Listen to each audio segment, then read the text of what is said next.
Les amis, bonjour, j'espère que vous allez bien, on se retrouve pour une nouvelle vidéo. Et avant de démarrer cette petite vidéo, je voulais vous parler du sponsor de la vidéo. Et donc c'est Car Vertical. Et avant de parler de Car Vertical, je voulais juste vous dire qu'on est en pleine période du Black Friday. Donc bien évidemment, cette publicité est soumise au Black Friday. Donc je vous mets tout de suite le code à l'écran. Bien évidemment, le code et le lien se trouvent en description de la vidéo. Et laissez-moi vous parler un petit peu de Car Vertical. Car Vertical, c'est quoi? C'est un site internet qui vous permet d'une manière très simple, plaque d'immatriculation ou VIN, d'éditer un rapport sur le véhicule partout dans le monde. Et ça vous permet de pouvoir faire une vérification de votre véhicule de manière très simple sur le kilométrage, l'accidentologie, les papiers, etc. Je vous montre tout de suite un petit rapport d'un Peugeot Partner à titre d'exemple. Donc là on se retrouve sur un Peugeot Partner, on voit que le compteur kilométrique est nickel, le statut légal est nickel. Par contre on voit qu'il y a eu des dommages, donc il y a eu des accidents sur ce Peugeot. On descend un petit peu, on a un beau dossier photo et on voit malheureusement que la face avant elle est bien encastrée. On a également un léger choc à l'arrière, bon là pour le coup rien de bien grave. Par contre on revient sur la partie moteur et là on voit bien que tout a avancé, tout a travaillé. Donc là on a vraiment du structurel sur le véhicule. Si on descend un petit peu, on voit le kilométrage qui lui n'a pas vraiment de problème. On voit également le registre des dommages et là ça nous montre les endroits où le véhicule a été endommagé ainsi que le prix potentiel de la réparation. Donc là on voit qu'il a été accidenté en Belgique, que les dommages correspondent à un prix de réparation entre 10 et 15 000 euros et qu'on voit qu'il y a eu des dommages sur la face avant mais également sur le pavillon. Car Vertical, ça vous permet de faire ça. C'est très simple et je rappelle, avec les Black Friday, vous avez le code spécial Black Friday qui s'affiche à l'écran. Tous les liens sont en description de la vidéo. Et les amis, j'espère que vous allez pouvoir en profiter. Donc les amis, on continue cette petite vidéo. Bonjour à tous les amis, j'espère que vous allez bien. Alors aujourd'hui on se retrouve, mais pas dans mon garage, on se retrouve chez Justin, de la chaîne Justin et Bibi, un voyageur expérimenté, tu vois. Je vous mettrai les liens de sa chaîne YouTube en description pour ceux qui souhaitent découvrir et pour ceux qui connaissent déjà. Je suis venu un petit peu à son secours. C'est ça, vraiment, j'étais désespéré. Après avoir rendu service pour un tracteur, je rends service pour une Méhari. Alors je pense que l'ampleur va être beaucoup plus simple, la tâche va être beaucoup plus simple, moins de problèmes de levage. Pour vous récapituler un petit peu, pour ceux qui font partie de la GLB Family sur la chaîne, vous avez peut-être déjà vu passer il y a quelques mois Justin avec Maëva de la chaîne La Chevronnée sur ma chaîne pour ce fameux carburateur. Enfin sur ma chaîne, non, oui sur ma chaîne on a fait 2-3 petits rushs pour la GLB Family, mais pas de vidéo officielle. Et en fait, pour vous resituer un petit peu dans le contexte, tu as fait un tournage du coup avec Maëva de la chaîne La Chevronnée sur cette Méhari et au terme de ce tournage là, vous avez eu un problème de pression d'huile, de fuite d'huile important.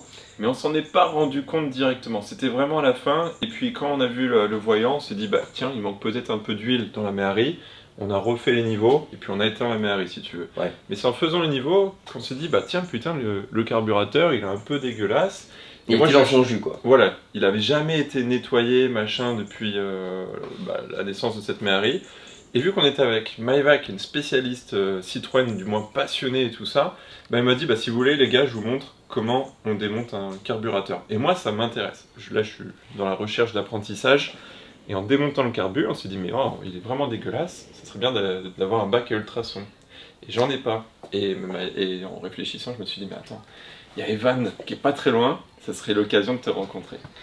Et donc de là ils sont venus à la maison, on a nettoyé le carbu. Ils l'ont remonté et depuis la voiture tourne pas correctement, voire pas du tout en fait.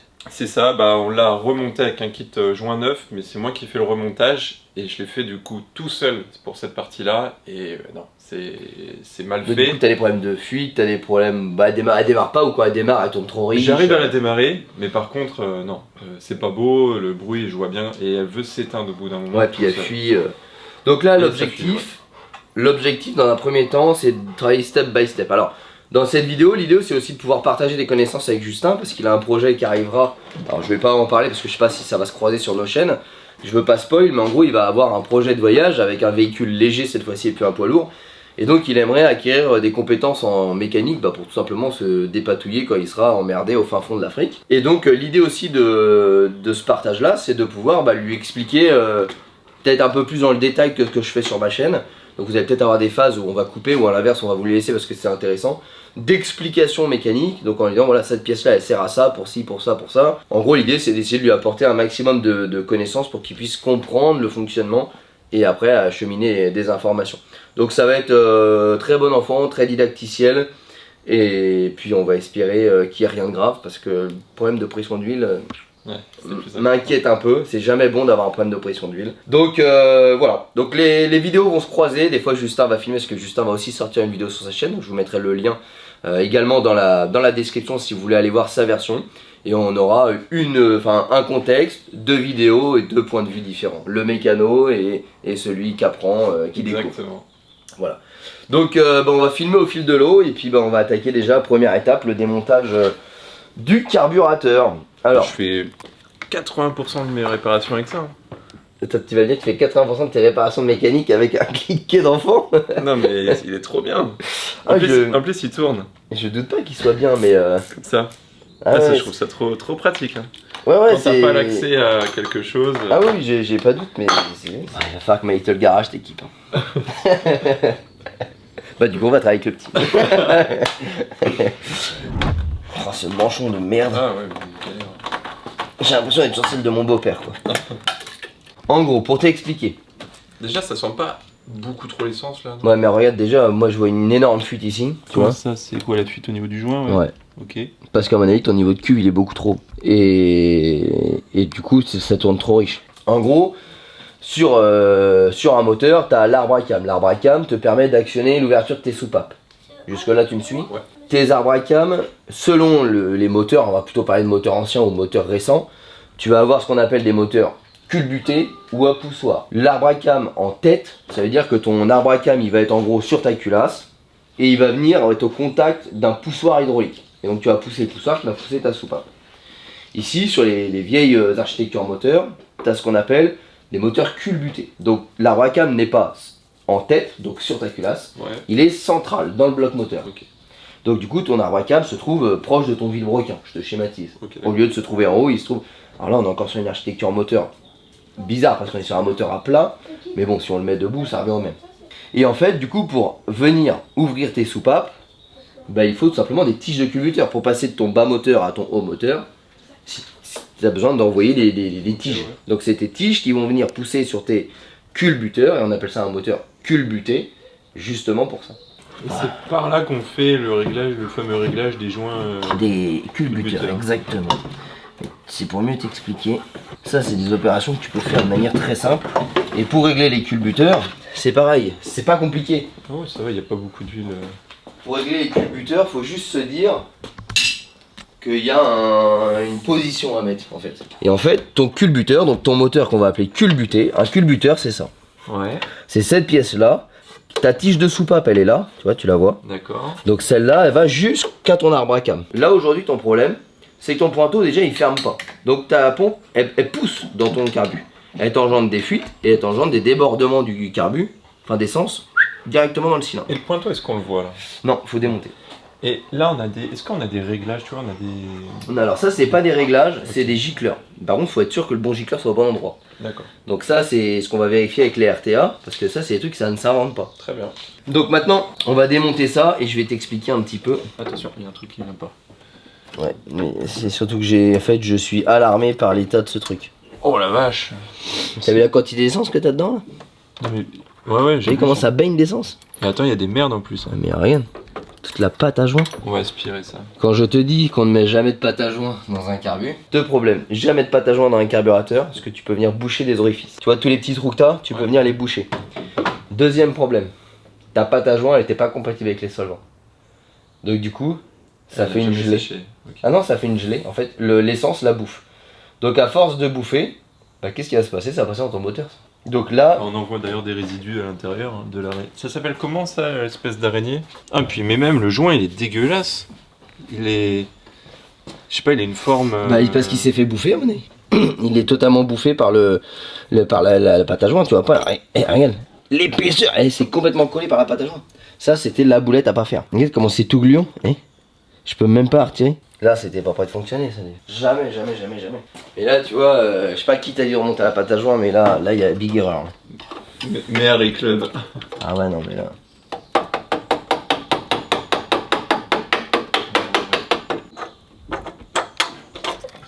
D'accord, ok. Oh putain, l'ancien, enfin le joint neuf, il a qu'un 2 mois, même pas. Hein. Il est resté collé au truc. Et regarde la quantité d'essence que t'as dedans. Et bah regarde, je vais te montrer. Tu sais comment dénoyer un moteur? Non, du tout. Tu as des allumettes? Non. Ah bah c'est pas des conneries. Mais Quand j'ai fait ma elle est humide compression. ta bougie. Et T'as un briquet là? ouais. Regarde bien un briquet. Mets le feu à ta bougie. Allume le feu, fais comme Johnny, rien. Comme ça là? Vas-y. Stop. Elle brûle ou pas? Non. Elle est huileuse alors. Quand tu veux, regarde bien dans ton puits. Ouais. Quand tu veux retirer, donc dénoyer un moteur, le fait quand on dit c'est noyer, tu sais ce que ça veut dire ou pas? Ben non, j'ai jamais compris cette expression. Bah en fait ça veut dire que l'essence elle est explosive. Mais en fait quand t'as trop d'essence, bah, en fait t'arrives plus à mettre en combustion ton mélange. Ouais. C'est-à-dire que tu vas vouloir allumer un feu, tu mets de l'essence, tu mets un briquet, boum, ça fait boum quoi, c'est ce qu'il y a de dire. Sauf que là, ce qui fait ton allumage, c'est une petite étincelle. C'est pas un briquet. Ok. Donc en fait, quand tu as trop d'essence, et ça arrive souvent sur les moteurs de temps, parce que quand tu vas rajouter de l'huile, le mélange va être plus dur à s'enflammer. Ouais. Et ben quand tu as trop d'essence, ton étincelle ne suffit plus à enflammer le mélange. Et donc, bah, pour retirer, tu retires les bougies, regarde. Et regarde combien de temps ça va brûler dedans. Voilà, regarde la flamme. Et tu vas halluciner le temps qu'elle dure. Et tout ça, c'est l'essence que tu as dans ton cylindre. Et t'as vu comment j'ai galéré avec ton briquet tempête pour l'allumer, hein, quand même. Putain, mais ouais. Hallucinant, hein. Ah ouais, c'est long. Elle a encore bien la flamme. Ouais. T'imagines la quantité d'essence que t'avais dedans. Là, ce que je vais faire, c'est que je vais démonter ton carbu et je vais déjà t'expliquer cette histoire de cuve pour que tu comprennes un petit peu comment ça fonctionne. Tu regardes, même là, ça dégueule l'essence, regarde dedans. Ah putain, ouais, la vache. Attends, on va peut-être mettre un bac en dessous. On va vider l'essence dans un petit bac. Ça, c'est ta cuve.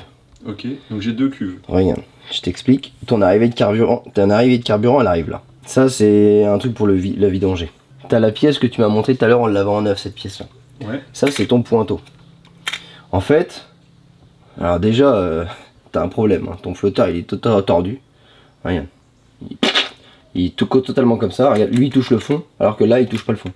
Il faut qu'il soit pareil. Ah bah déjà, ton flotteur, tu vois, je pense que tu le vois, hein, il y a un problème là. Hein. Donc ça, déjà, c'est un autre problème. Après, cette patte-là, tu vois, est-ce que vous y avez touché? Cette petite patte-là.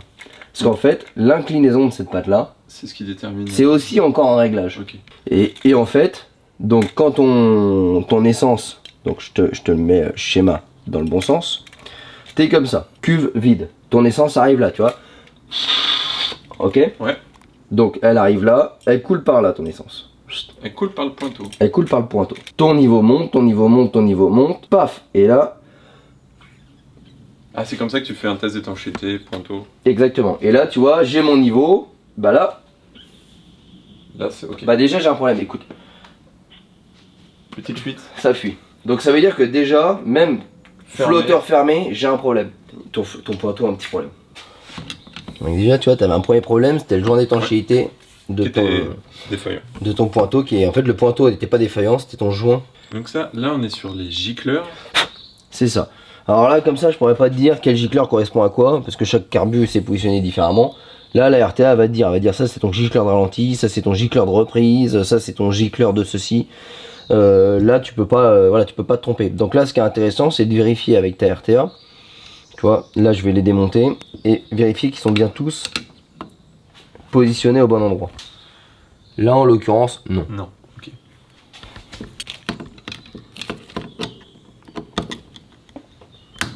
Vérifier que t'as rien comme sous le petit trou. Donc là, de ce côté-là, c'est bon. Moi, j'ai toujours tendance à passer un coup de soufflette avant de remonter. Au cas où qu'on ait un petit truc. Ça a pas été démonté, et tant mieux parce que c'est dur à remettre. Tu vois, ça en fait, c'est ta petite conduite là, c'est ce qui t'envoie. Alors, tu vois, je vais mettre la lumière. C'est ce qui t'envoie via ta pompe de reprise, tu vois. Ok. Directement dans la chemise. Et la pompe de reprise, c'est celle-ci. C'est ça. Donc là, j'ai même pas besoin de la démonter, je sais qu'elle marche. Tu vois. Donc je l'ai bien remonté. Voilà. J'avais changé le. Bah, il y avait un joint. La membrane, ouais. La membrane. Là, j'ai pas besoin, si tu veux, on va pas perdre de temps à se faire ça. Visuellement, on voit qu'elle fonctionne. Donc de ce côté-là, pas de problème. Et là, ce qui est intéressant, ah, t'as pas de joint là. Alors non, quand on l'a démonté, il n'y avait pas de joint. Ou alors il est tombé. Mais moi je te dis qu'il y a un joint, il y a une gorge. Là j'ai presque pas de doute. Là t'as pas de joint. T'es en plat, là t'es pas en plat, t'as forcément un joint. Alors peut-être qu'en démontant il s'est coupé et tombé, mais là tu as forcément un joint. Donc là tu as un deuxième problème déjà.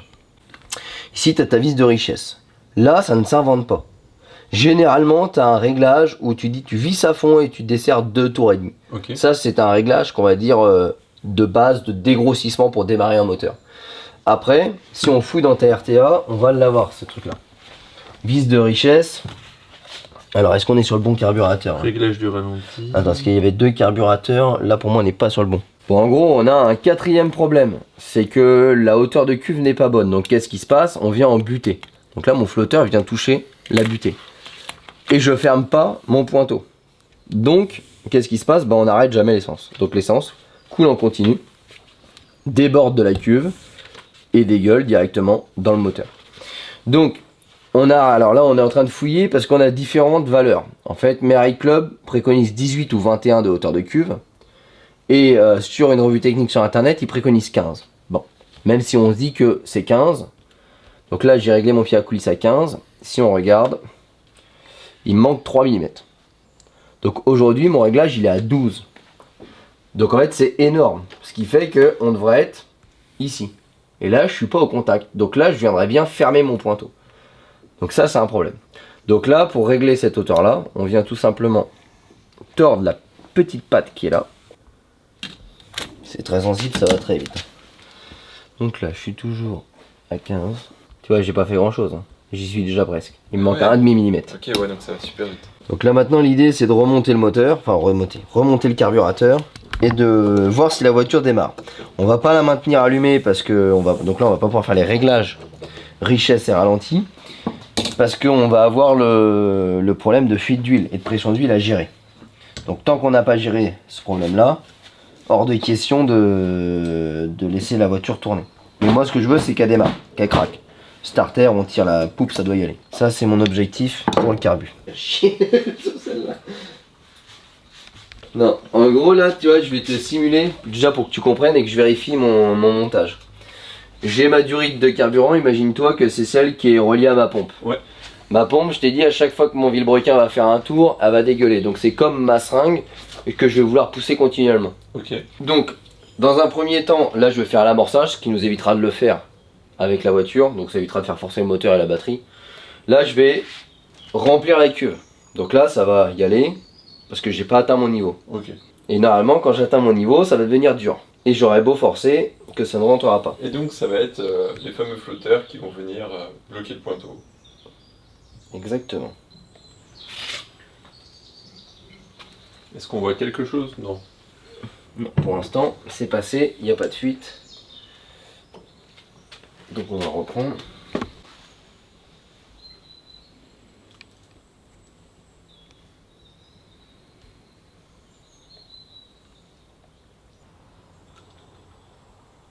Je te sens forcer plus. Ouais. Là, Et on entend un petit bruit d'ailleurs. là tu vois, si je pousse, il y a ta seringue, elle remonte. Ah ouais, ok, d'accord. Bon, j'arrive à envoyer quand même.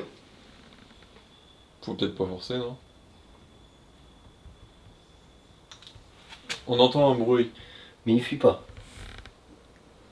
Là, ça sort de nulle part. Ok, waouh. Ça c'est déjà trop cool. Donc là déjà ça fuit pas. Donc je commence déjà peut-être, en fait je suis peut-être sur la fin de fermeture de mon pointeau, tu vois. Ok. Stop, ça fuit. Ça fuit où? En bas. Ok. Cuve pleine. Cuve pleine. Et je veux voir du coup par où ça dégueule. Donc là on met la cale. Et surtout on met bien les 2 joints par dessus. Je rigole. T'es en train de me dire c'est une astuce que je ne connaissais pas. Tac. Est-ce qu'il y a un couple de serrage Tu pourrais pas, là t'as pas la place pour passer une dynamo, mais voilà, t'es sur du goujon, hein. tu peux comprimer, mais il faut pas non plus, faut le faire intelligemment, tu vois, comme sur la revue technique du Jeep, faut serrer mais pas trop fort, mais pas trop fort. À l'ancienne. Starter, je le tire Starter à fond. À fond, ok. Tu me mets le starter à fond, Starter à fond là. vas-y.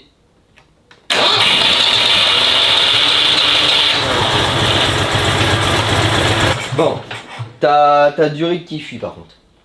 On a une grosse fuite ici. Là le carbu c'est nickel, hein. Il manque un petit peu, je pense qu'il est peut-être un poil riche. Après on a le starter Et là par contre on peut pas faire chauffer parce qu'on a cette histoire. Tu m'as dit la fuite d'huile c'est là? Ouais, c'est là. D'ailleurs, est-ce que ça gicle là? On peut aller dans la fosse et la Ouais. mettre sous la fosse? Ouais, on va faire ça. Donc là en fait pour vous expliquer on a localisé la fuite. Fuite qui se situe proche du contacteur de pression d'huile. Mais impossible de voir, on essaie avec un miroir etc on voit pas. Donc là de toute façon pour aller au niveau du capteur de pression d'huile on a besoin de faire de la place. Donc là l'idée c'est de retirer la boîte air, la boîte chaude pour dégager l'accès en fait en bas pour voir un petit peu cette fuite qui est quand même assez importante. Dès les premiers tours moteurs ça se met à goûter quoi, c'est pas une fuite, ça coule. Là en gros vu comment ça coule c'est soit quelque chose qui est cassé, soit quelque chose qui est carrément dévissé. Mais c'est pas un joint, voilà ça fuit trop pour que ce soit un joint. Ok. Donc là on est, la durée qui nous gêne elle est... Mais ça vient pas de plus haut, ça c'est vraiment localisé autour de cette sonde. Donc faut qu'on arrive à aller accéder à cette sonde. Tiens. Ah. Ouais, c'est pas à gagner non plus. Bon, on a trouvé la panne. Alors là vous allez voir, tu fais un zoom maintenant sur la petite pièce, tu vas comprendre tout de suite. C'est très voyant en plus. On est plutôt sur la partie plastique. Voilà. Voilà. Donc en fait on a galéré à démonter cette sonde, pensant qu'on avait plutôt un problème sur la partie aluminium du bloc moteur. Et en fait non, on a la sonde qui doit avoir certainement un clapet de décharge ici. Et ce clapet de décharge bah, tout simplement ne marche plus et laisse passer l'huile. Donc la sonde, il y a une petite bille au fond qui vient se pousser et plaquer. Bah là ça traverse et ça ressort par là et ça pisse l'huile. Donc du coup qu'est-ce qui se passe? Bah ça c'est branché sur une canalisation de graissage du moteur. La canalisation de graissage qui est censée être sous pression ne l'est plus puisque l'huile bah, traverse le capteur et sort là. Donc du coup on a une perte de pression au niveau du bloc moteur suite juste à ce petit capteur. Donc là bah, malheureusement ça va être compliqué de réparer ça. Ah oui? Parce que je pense que rien ne va tenir étant donné que c'est pollué. Même avec une soudure à froid. Donc deux possibilités, soit on laisse, en fait on a mis un système, on a fabriqué un bouchon pour voir si ça venait bien de là. On a fabriqué un bouchon, ça ne fuit pas donc on n'a pas de problème au niveau du bloc moteur. Maintenant deux possibilités, soit on sait que la pression d'huile est bonne et dans ces cas là on laisse le bouchon jusqu'à attendre de recevoir un capteur neuf. Soit on résine la partie qui fuit ici, mais étant donné que c'est gras, je suis pas certain qu'on arrive à faire quelque chose qui tienne. Donc là en fait on remonte tout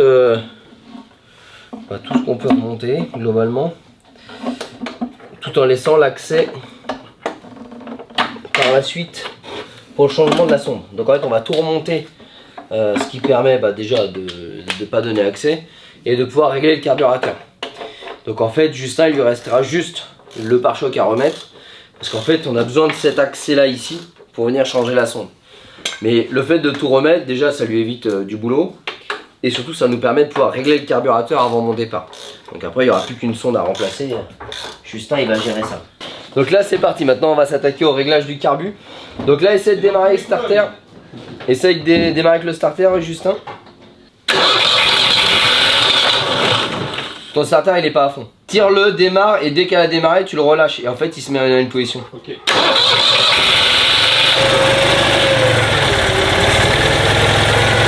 C'est tranquillement chauffé. C'est mieux comme bruit, hein, Bill. Ah ouais, Ça ça n'a rien à voir. Ah là, tant bien. Là, elle vibre pas, rien. Non. Parce que elle pétait dans tous les sens.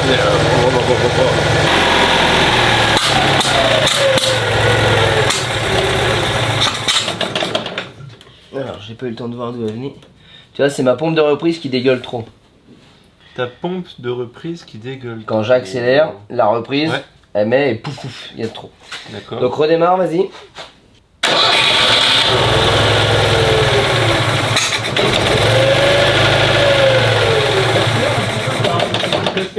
Ouais, mais accélère pas, vas-y, redémarre. Ok.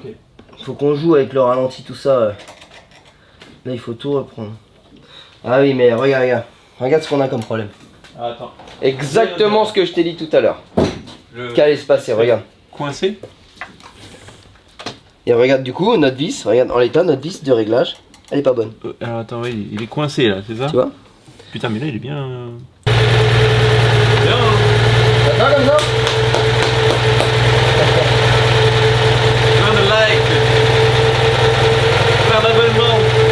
Bon ça y est, on a terminé de remonter la voiture, on a tout réglé. Donc là maintenant on a remis toutes les conduites et tout. Et on va refaire un démarrage, voir si tout fonctionne bien avec la durite. Parce que vu que là en fait il y a une pression dessous, ça pousse dans la boîte à air et donc ça réinjecte dedans.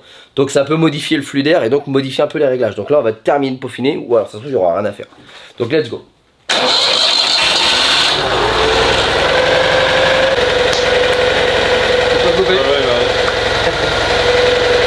Bon bah ce qu'on fait c'est qu'on laisse maintenant la voiture refroidir pour pouvoir refaire un test avec le starter tout en bonne et due forme. On va surtout boire plein de bière et on va péter ça quoi. Après il va pouvoir rentrer puis faire un tour de sa mère. Attends, il y croyait pas en partant.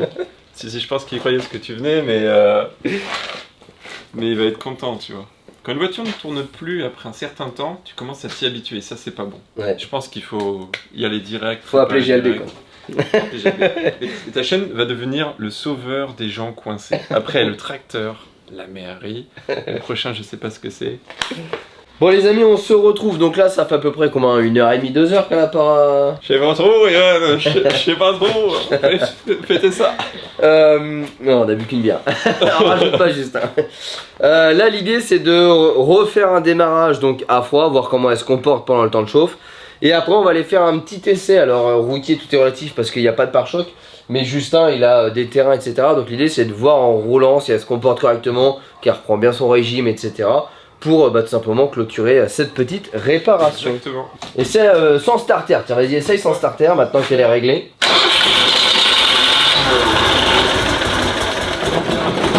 Ouais tu peux accélérer. Là elle est froide hein, faut... Bon alors mets peut-être un petit coup de starter quand même. On aurait pu même accélérer plus. Ouais. Bon starter il y a nickel. Donc attends, je te remonte les vitesses vite fait ou pas? Bah montre-moi avant de me remonter. Okay. Vas-y, embraye. Donc là, comme ça c'est première. Tu vois, ici il y a un petit logo là. Ok. Ça c'est le neutre. Marche arrière. Ok. Donc première, deuxième, troisième. Attends, c'est quoi la différence entre la deuxième et la marche arrière? Et ben, donc la marche arrière c'est tu mènes à gauche ton neutre et tu pousses. Okay. Et tu vois il est un peu à gauche. Ok. Tandis que la première, donc tu remets point mort, gauche, première. Alors attends, si je le fais, donc admettons, là je suis au neutre. Ouais. Donc là je fais gauche, première. Première, voilà. Maintenant deuxième. Donc là, deuxième. Tac, troisième. Tac, et quatrième. Voilà. Ok, en fait c'est comme une voiture quoi. Voilà, nickel. C'est parfait.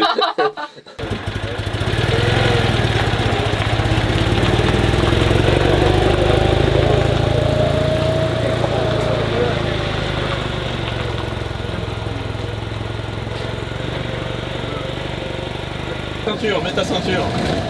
Il y a pas. Vite, mets ta ceinture, il y a un gendarme. Ouais, il y a un trou là. Il y a un gendarme.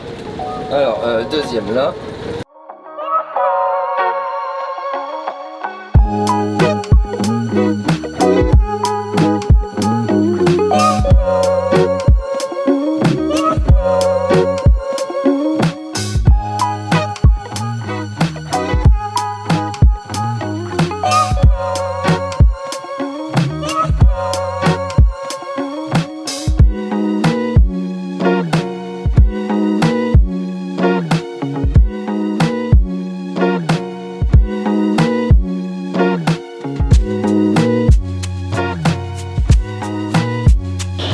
Bon et ben on a pu voir qu'elle fonctionne très bien et surtout que c'est une excellente tondeuse.